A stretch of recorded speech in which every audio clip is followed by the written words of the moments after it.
To enable and use notification highlights in Samsung Galaxy S26 series, first of all, we'll need to open settings on our device. Next step is to enter notifications right here, and then you can find notification highlights.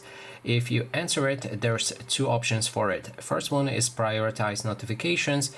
When activated, if you get a lot of notifications daily, then it will try to use AI, Galaxy AI specifically, to determine which notifications are most important to you, and they will show up on the top of the list so you can see them instantly.